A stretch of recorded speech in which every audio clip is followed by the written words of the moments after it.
welcome everybody. Happy November 19th. I think the topic of sales today is a good one, as we are coming up on Black Friday, where sales will be going crazy.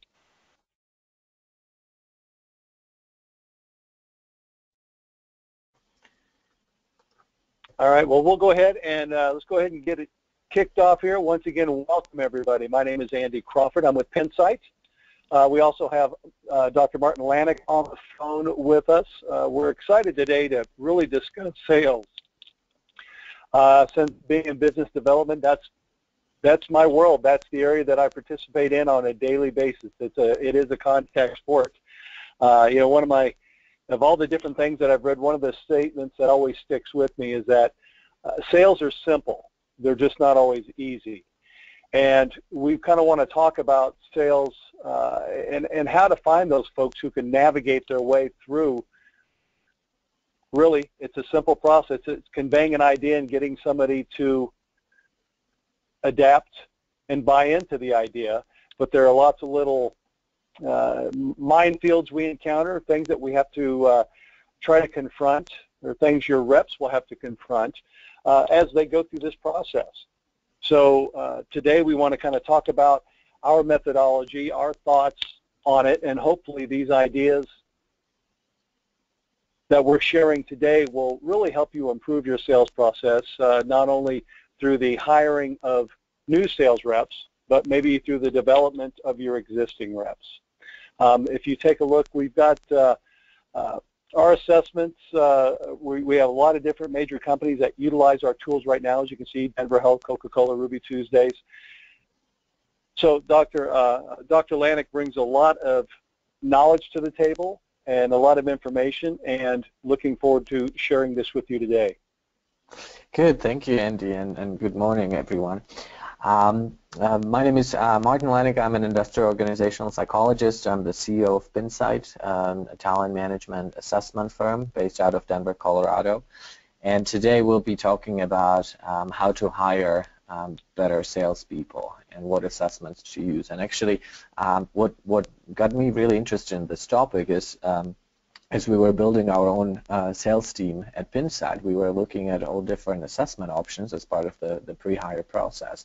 And we were very disappointed with the options on the market. So just found multiple choice tests or personality tests, but there was nothing more comprehensive than that. And that really sparked our interest in this area, and that is why we have recently released a new simulation-based assessment that is specifically targeting business-to-business salespeople. Good. Andy, do you want to walk us through the agenda today? Yeah, we're going to go over a couple different things, everybody. Number one, who are going to be your top performing salespeople? What are the signs? What signs do they give us that they're going to do everything that they say they can do? We're going to discuss methodologies of testing salespeople, the different methodologies, what's most effective, what's least effective. And really what's important is how are we going to know early on in the process that the salespeople we hired are going to work, are going to be effective. And that's very important. So, you know, your traditional HR consultant would advise that in the first 3 months you know if the new hire is going to work out or not. But for salespeople, especially when the sales cycle is long, you know, 6 months, maybe 12 months, it's very difficult to tell in the first 3, even 6 months, how successful the salesperson is going to be. Of course, we can look at the activity, but at the end of the day, what really matters is whether they close the deal or not. So this is going to be quite an interesting topic.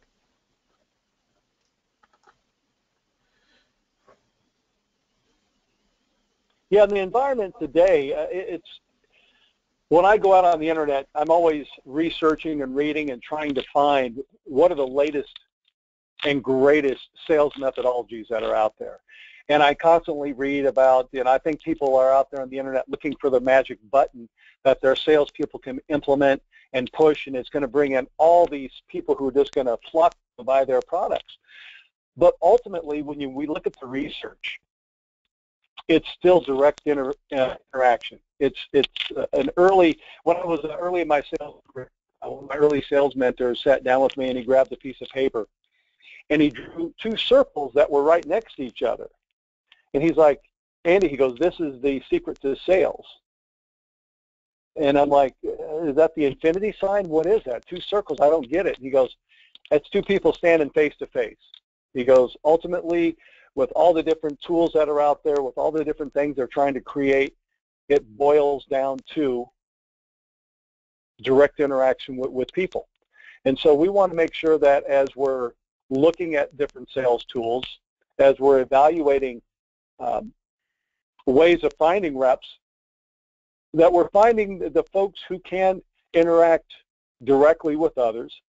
You can read down through the list that you can see the social media and even advertising are still lower on the list. They're part of the sales process, but they're still way, way down in the as far as driving sales. So once again, today we want to really explore how we're going to find these folks. And the folks that we're finding, are they going to perform? Martin, anything you want to add to that? Yeah, I think the important message for me here is that there's a lot of talk of perhaps even the death of the business-to-business salesperson, right? There's a lot of buzz on the internet suggesting that buyers prefer to research information on their own. They are reluctant to speak with salespeople. That they prefer to make even purchases directly on the internet. But when we look at the research data, still the most influential is the interaction with the provider, with the salesperson. So the salespeople are not dying off. Perhaps we just need to think about what are the characteristics of the salespeople in today's environment that are going to make them successful. Oh, well, I'm glad to hear that we're not dying off. That always makes me nervous when I hear that. Yeah, right. So when we look at the research literature, the two best predictors of top salespeople are, to no surprise, empathy and adaptability. So empathy comes up in research over and over as the strongest predictor of sales performance because good salespeople in the business-to-business environment need to not only empathize with a client's needs, but they need to go to the next step, and they need to be able to uncover what those needs are and then react accordingly so they can prepare a solution that is going to address the needs of the client. So this is why empathy, and it's not just simple sympathizing, it goes closer to the needs analysis and really trying to identify what is the problem that my client is facing and then designing a unique solution around that. So that tends to be the #1 predictor of top salespeople. And then the other one is adaptability. So some of you on the call might be familiar with the challenger sale model. And what they found was that the single biggest sales-related attribute of successful salespeople is adaptability. So it's this ability to creatively change your behavior and your thinking during the sales process so that you can better interact with your clients, and then you can creatively overcome unpredictable obstacles. You can think on your feet, and you can brainstorm new ways and new angles how you can keep your customers engaged, especially through a longer sales cycle. So Andy, how does this look when you think about your job? Would you agree with this research? Oh, absolutely. You know, one of the things that I discover all the time is that people have different processes for buying. You know, some companies we work with, they've sent one person out to find a solution, but there are other situations where it's a group, it's a consensus sell, where you've got a lot of different stakeholders who are involved today. And I think in the larger the company is, there are definitely more stakeholders today. So you've got to be able to adapt and empathize with their process. You know, it's companies put processes in place, the checks and balances in place for a reason. It's part of their process, so we need to understand that, but we also need to be able to adapt to it. So I agree with you here completely. Good. So now let's take a look at the common pre-hire assessments that you are probably using in your organizations or that we see on the market. So this graph right here shows the predictive validity or the success rate of these different assessments. So how good are these assessments at helping you identify who the top employee, the top performing salesperson is going to be? So most commonly, organizations use interviews, and these are by far the most common. But look, when you compare it to all other assessments, interviews are actually quite bad at predicting success. Then majority of the market today, when it comes to assessing salespeople, majority of the assessments are tests. So these are either a Likert type scale, so strongly agree to strongly disagree, or there's some other multiple choice tests. So these would be the intelligence test, personality test, and situational judgment tests. Now these do fairly well when it comes to prediction. But then when you think about the two biggest telltale signs of successful salespeople, that is empathy and adaptability, those two attributes are, I would say, impossible to measure in a test. Because you can ask questions about those, but you cannot really get an empathy and a true sense of the concept and adaptability unless you observe the person in situation. So most commonly what happens is that we hire people maybe based on these types of tests, and then the first 3 months on the job, we are actually able to get a good read on their empathy and adaptability. And this is what motivated me to create a simulation-based assessment specifically for B2B sales roles. Because the beauty of simulation-based assessments is that we can actually create situations that allow us to observe very difficult to measure attributes like empathy and adaptability. There's an interesting piece of research here that from Stanford University that analyzed the relationship between the empathy tests that you see on the market today and then actual empathetic behavior, and they found absolutely no relationship, which of course makes sense because everybody likes to think of themselves as having high empathy, and when asked questions about that, they're going to respond, yes, strongly agree, I'm an empathetic person. But do you really show up like that on a day-to-day basis? And that's what simulations help us discover. So when you see in this graph right here, over and over in various types of environments, not only also outside of sales, it's the simulation-based assessments that tend to be most predictive. I wish we could see I wish we were in a room where I could see a show of hands. I'd like to, and if folks out there wouldn't mind sharing, you can use the chat function. But I'd like to know the folks out there who are using personality and behavioral assessment right now to identify their next salespeople. I'd be really interested in finding that out if you don't mind sharing. But it's a matter of, as Martin mentioned, the test will only show certain amount of information. However, when you're in a live setting, there's a lot more revealed. One of my early, I think it was my second job interview out of college. I was going in for what I thought was a basic interview. Met a gentleman, I think at the it was the hotel, Hilton Hotel, and we were talking. You know, he was looking at my experience in college, what I'd been doing, and then suddenly he grabbed the ashtray from the yes, it's back when ashtrays were still put out and people could smoke in lobbies.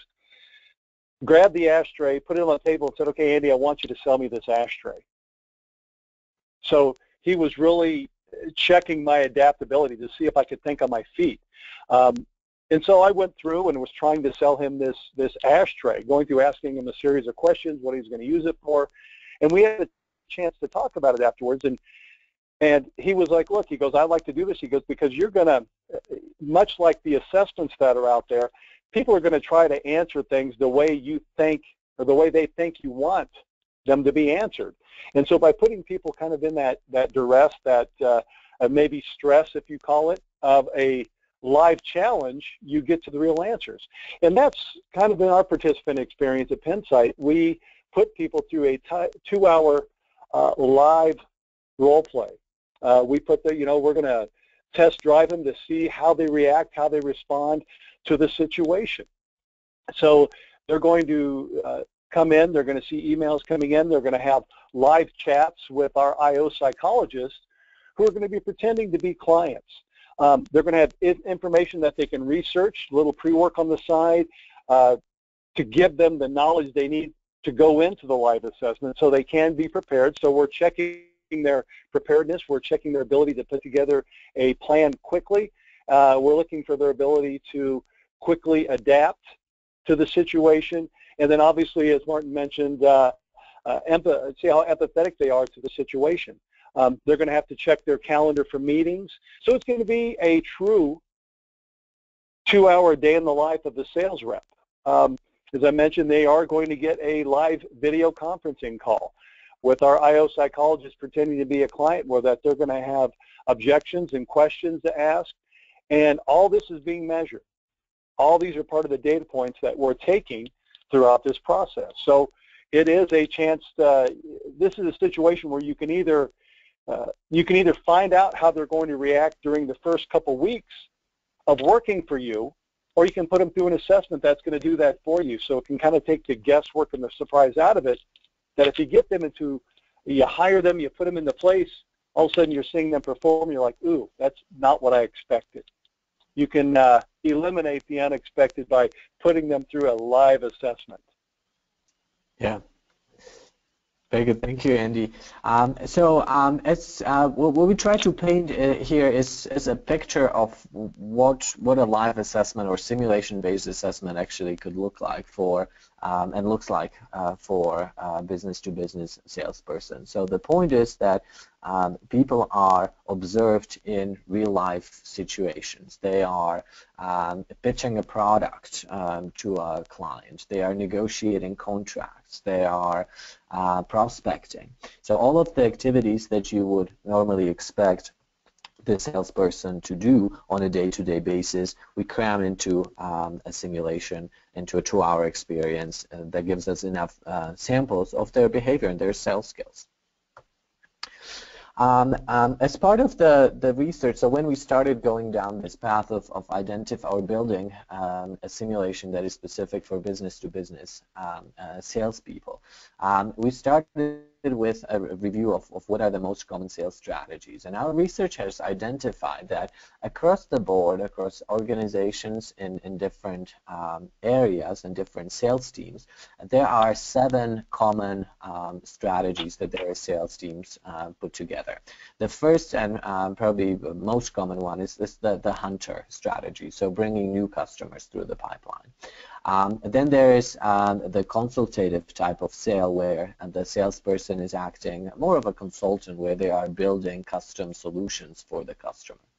There is also this entrepreneurial type of strategy where that takes a special set of skills. So it takes a special type of salesperson to be able to bring new products and services to market. It takes a different type of salesperson to shorten the sales cycle. So this is becoming, seeing this more and more in software sales, especially where those sales cycles tend to be 12 to 18 months. And then there is the account executive or the farmer type of strategies. So building lifetime relationships with customers, expanding on existing accounts, and building reseller channels. And the point behind this strategy is what our research has identified is that it takes different set of skills, and it takes different people, different salespeople to be successful in some strategies and than others. So I'll show you on next slide just an example here. So probably for several of you on the call, one of the strategy for your sales team could be shortening a sales cycle. So we have actually identified this behaviorally, and we have linked the strategies to specific sales skills. So it turns out that to shorten the sales cycle, the salesperson needs to have a strategic focus. So they need to be able to look through their list of prospects and then identify these are the 25 prospects where I'm going to have most success. As they're going through and reaching out to these folks, then they need to go through a qualification process. So they need to be able to identify, am I talking to the decision maker? Do I have the budget? Do they have a timeline in place? Is there a real need? There needs to be also a clear communication. So when the salesperson's communication is not clear, it tends to confuse the client and then prolong unnecessarily the sales cycle. Of course, the salesperson needs to be able to create urgency. So they need to be able to create an emotional reaction in the buyer so that that emotion moves them to signing the check and to moving the sale forward.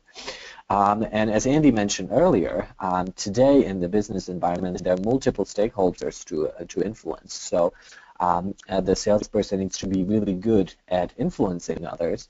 And in the consensus selling model, there'll be individuals who are going to show resistance. So to shorten the sales cycle, the skill to be able to overcome individual resistance is especially important. So the point of this slide is that we can take each one, and we have taken each one of those sales strategies and then translated into specific sales skills. And that is something that we can then assess in a simulation type of assessment. So when we think about now assessing the potential of a salesperson to achieve this strategy, so what is the potential of the salesperson to build reseller channels or expand existing accounts? So we can actually design an assessment process that looks at various components at the same time to be able to determine the readiness. So we already talked about simulation-based assessments, and they are especially important in identifying their current skills. So as in our case, we have a 2-hour assessment where the person is role-playing the role of a salesperson in this fictitious company. And we expose the person to various situations that allow us to measure their current skill levels. We also measure the personality. So we are able to look at then how the personality is influencing their skills and how easy it will be for them to adopt skills. So for instance, if you have a person who is highly introverted, it's going to be more difficult for them to speak with charisma and be passionate and excited, as opposed to a person who is more extroverted. So this is important information that when you're looking at the development decisions on your salespeople, who are you going to invest in developing, as opposed to maybe moving or transitioning into a different role. Then we also look at learning agility. How open is this person to learning? And then we know that some skills are just more difficult to develop than others. So as I mentioned, speaking with charisma or influence skills, these are things that are more difficult to develop than, for instance, planning and organizing or qualifying prospects. So this, I will come back to this point when we talk about how do you know in the first 6 months if you made the right hire or not. But based on a combination of these different factors, so the current skills, personality, the learning agility, and then ease of development of the skills, we can then categorize people into different buckets. So we'll have some salespeople, candidates who are ready now to accomplish some strategies, not others. We'll have people who we can develop relatively quickly. So in about 6 months with appropriate development, you can have this salesperson up and running so they can shorten the sales cycle. There'll be some who will require more development, and then there'll be some who you just cannot develop in 12 months or less. So we would suggest that they are just not ready, and perhaps they should be placed in a position where they are focused on a different set of strategies that are more aligned to their skills. So the whole point behind assessment is, in the B2B environment, is to identify people who have currently the set of skills, so they're ready now to accomplish the strategies that are most important for the role they are in. Hey, Martin, real quickly, one of the things when I've had conversations with sales leaders and about using this methodology, one of the things, and I just wanted to point this out to everybody there, that if you're at a company that has a sales trainer, this is really going to help you streamline your process on what do I need to teach to who how do I group these people? How do I put them together? You can combine people who have similar development skills that they need to obtain, focus in one group, or you can set up your whole curriculum based upon the easiest skills to learn to the more difficult, once again, based upon what your business strategies are. Exactly. Yes. Thank you. Thank you for that, Andy. So once you categorize your sales team or your candidates in these different buckets, then you can be much more intentional about the development investment as opposed to retention investment. So salespeople who are ready now, these are your rainmakers. So you want to focus on retaining them. And we know that there are some retention strategies that work really well, like increased visibility, more access to executives, more freedom, flexibility in their role. And then invest your development dollars in people who you can get up and running very, very quickly. So in about 6 months or so, that would be my recommendation.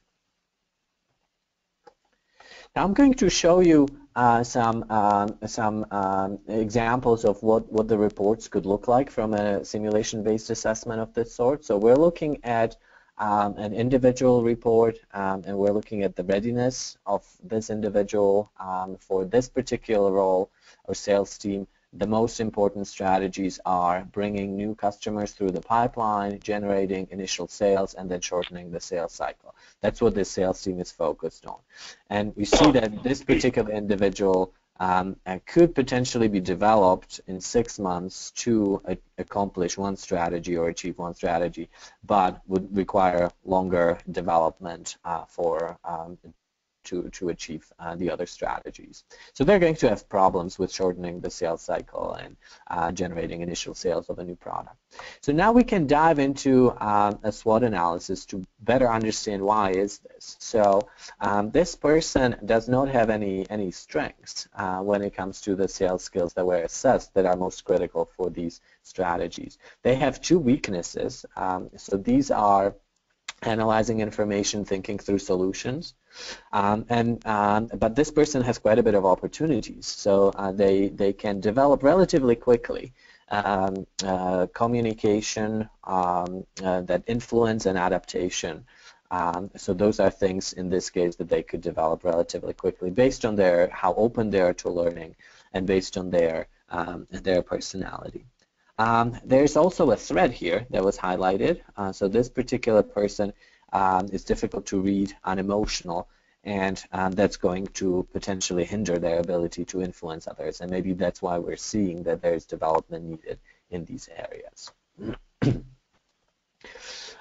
So I'm going to fast forward here in the interest of time. So this is another example here how we can look at how the personality of the salesperson is influencing their skills. So for instance, with their ability to communicate clearly. So they should be able, this is something that is a quick fix for them. You can see it's yellow on the left-hand side. But this is something that they can develop relatively quickly because they are an ambitious person, they are outgoing, so they are showing up usually as a charming, talkative, dynamic person. And they are, but they're on the lower side on organized. So this is something that, when you look at it as a whole, this is something that they have the predisposition or they have the natural tendencies to actually be very effective communicator. So this is something that is going to be a quick fix for them. Good. Now, let's say, so this was an example of how to look at the assessment results and then how to make decisions around development or hiring. Now, let's say that you have already made a decision and that you've hired a person and a salesperson, and you're wondering in the first 6 months, did you make the right decision? So I'm going to share with you the 3 indicators that you can watch for that will make you realize that you actually made a bet higher. So I'll start there. So the first one is when you find yourself getting bored in interactions with this salesperson, that should be a big red flag. And the reason for it is that remember, influence and empathy is just such an important part of the sales role. So if they cannot influence you and if they cannot sustain your attention, that is a big red flag. In addition, this is something that is very difficult to develop. So being a charismatic speaker and communicator is something that is very difficult for people to develop. So note in the meetings, if you find that the newly hired salesperson is boring you, this can be a problem. Number two, they put in the minimal amount of effort, and I think this is true not only for salespeople but for all newly hired employees in a period. So if you don't see them bending over backwards in the first 6 months, this should be another red flag. Think about it from an impression management standpoint. So in the first 3 months, the new hire is still trying to manage your impressions, and this is the time where they are giving their best. So they are showing up as best as they possibly can. And if at that time, when they're trying to be their absolute best, they're still not bending over backwards, they're putting in minimal effort, you can only imagine what that's going to look a year from now. Number three, they only color inside the lines. We talked about adaptability and how crucial that is in the sales process, especially today with the new B2B environment. So that ability to innovate, to adapt, to come up with new solutions, and to think on your feet is very, very important. And again, this is something that's very difficult to develop. So if you are not spotting this early on, if the person is rigid by the books, this should be a red flag and something to explore further. So these are the 3 indicators that you made a bad hire. Now on the flip side, excuse me, how do you know if you hired a winner? Number one, most important, and again, this is not only relevant for sales roles but also other roles, they are voracious learners. What that means is they are so hungry for knowledge, and they are so open to experimentation, and it's clear to you, and it's obvious. So they're constantly brainstorming, they're trying out new approaches. This is what's important, because this is how they're going to learn, how they're going to become top performers and your star salespeople down the line. So that's number one. Number two, they keep the big picture in mind. So it's very important, especially early on in the first 6 months, that the salesperson is balancing the long-term strategy and long-term goals with building their short-term pipeline.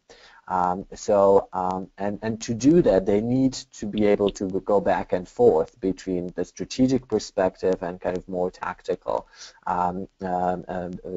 tactical processes as they are building their immediate pipeline. It goes back to that concept of adaptability again.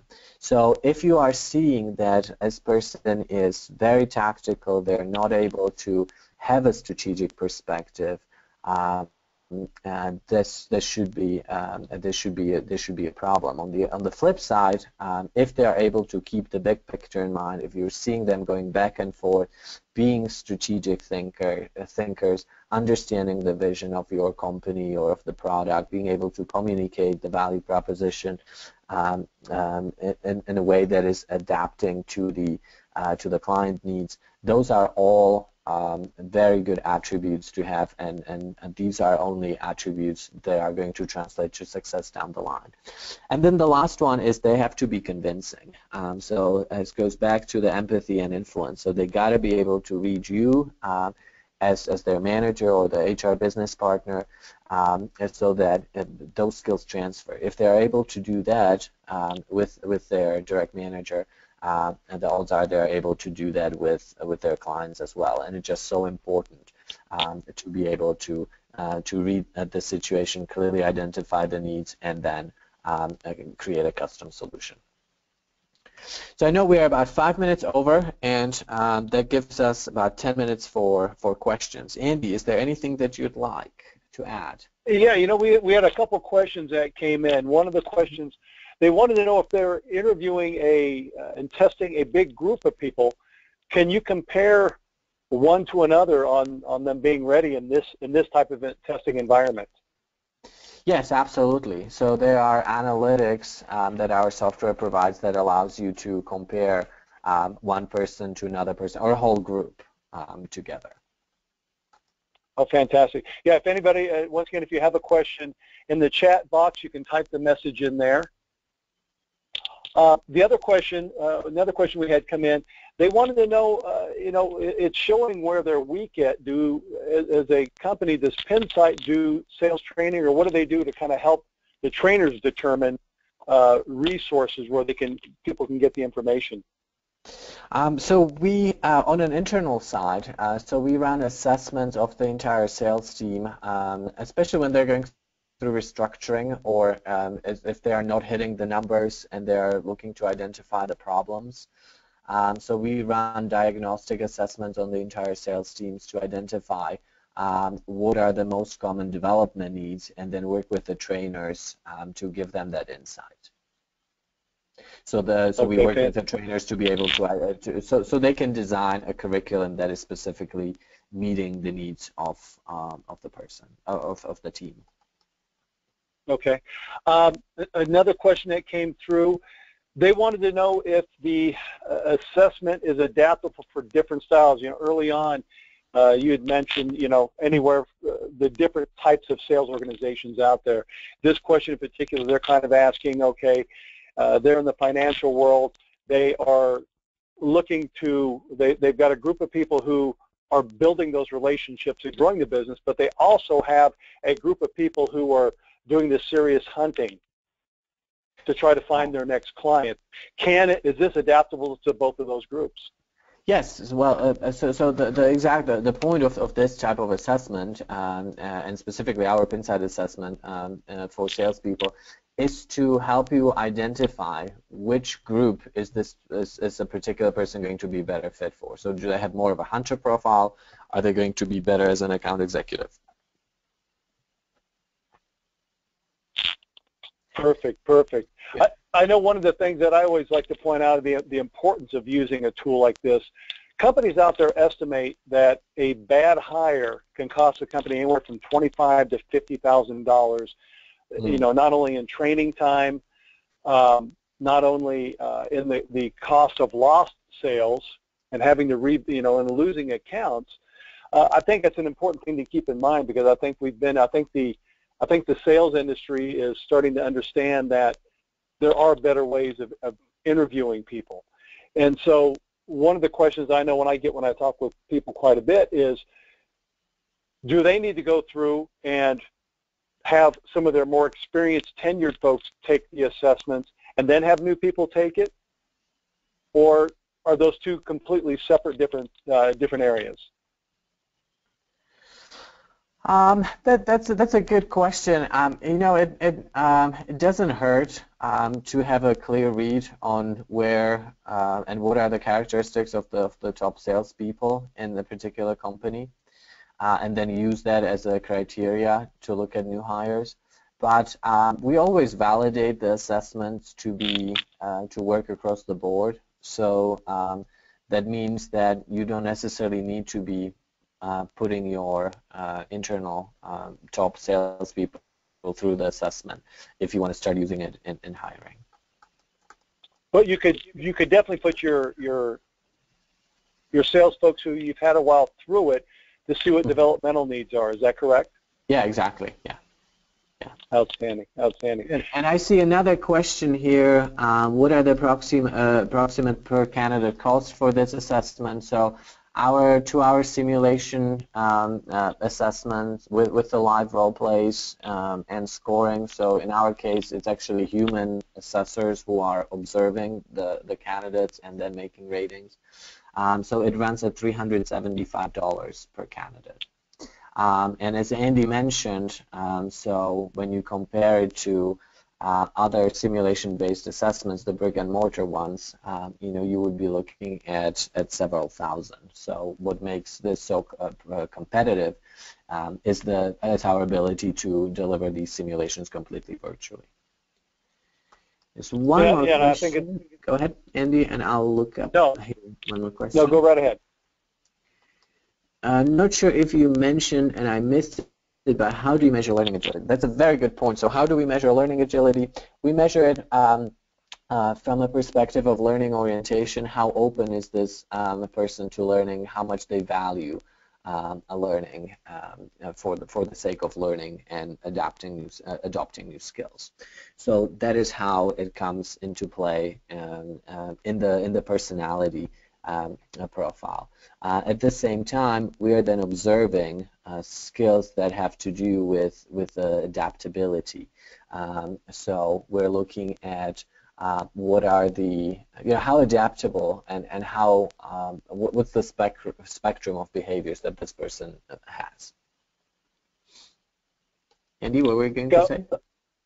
Well, just another question that had come through here on something that I had mentioned earlier about a little bit of prep time needed for the assessment. And they want to know how much prep time would a candidate need, and I thought you could address that real quickly. Yes, so we try to limit the preparation time as much as possible, and in fact, it takes about 30 minutes to prep for the simulation. Here's an interesting question. If our personality measure is Hogan with different labels, that's quite humorous. No, it is not. So we have developed a measure and validated it based on the personality research in psychology. Well, we've got just about 2 minutes left here. If anybody has any additional questions, just type them on in there. Coming in. So besides the strategies that are aligned to the sales skills, what other differences are to the regular Pinsight assessment? Are there other type of activities specific for the assessment? Yes. So when you compare the sales assessment to our regular leadership assessments, the scenarios and the situations are completely different. So in this case, the person is not playing the role of a manager, they're playing a role of a salesperson. And they are not, there are different set of behaviors and different set of skills that we are examining that are specific to sales, like qualifying, adapting sales strategy, targeting the message, making a compelling case. So different types of skills that are very specific to the sales role and would not apply to the manager leadership roles necessarily. Fantastic. Well, we are just about out of time here. Martin, thank you very much for presenting all this information. Hopefully everybody who's listening found it useful.